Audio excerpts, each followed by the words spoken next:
मौत का डर, सुबह शाम मौत का डर। कितने लोग कहाँ मर गए, इंडिया में कितने लोग मर गए, अमेरिका में कितने लोग मर गए, यूरोप में कितने लोग मर गए। सुबह शाम बस यही आंकड़ा जो है हमारे पास आ रहा है, चाहे वो व्हाट्सएप हो, चाहे वो टेलीविजन हो, चाहे वो अखबार हो, चाहे वो इंटरनेट हो, एक ही आंकड़ा, मृत्यु मृत्यु मृत्यु।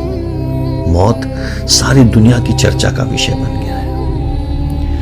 लोग तो पहले भी मर रहे थे, रोड एक्सीडेंट्स में मर रहे थे, फ्लू से मर रहे थे, भूखमरी से मर रहे थे, फ्लाइट्स क्रैश हो रही थी, हजारों लाखों कारण थे लोगों के मरने के। लेकिन आज जो डर का माहौल है वो पहले कभी नहीं था। दोस्तों, मौत तो सिर्फ एक पल की है, लेकिन मौत के उस एक पल का डर सारी जिंदगी को मार देता है। हम इस दुनिया में अपनी मर्जी से नहीं आए हैं और ना ही अपनी मर्जी से जाएंगे, तो उसके बारे में सोच सोच के इतना क्या डरना।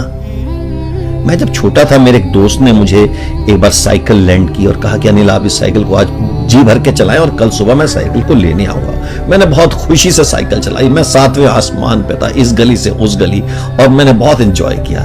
और रात को मैं थक के सो गया, लेकिन जब मैं सुबह उठा तो मेरा दिल उदास था, क्योंकि मुझे मालूम था वो साइकिल लेने आ रहा है। सुबह से शाम हो गई, वो साइकिल लेने ही नहीं आया। लेकिन सारा दिन मैं साइकिल का आनंद नहीं उठा पाया। 1 दिन, 2 दिन, 3 दिन, 4 दिन तक मेरा मित्र साइकिल लेने नहीं आया। लेकिन उन 4 दिन में मैंने साइकिल का आनंद नहीं उठाया, क्योंकि मुझे साइकिल के जाने का डर था। 4 दिन की जिंदगी है, आनंद से साइकिल चलाए ना, और जिस दिन वो साइकिल लेने वाला आएगा लौटा देंगे।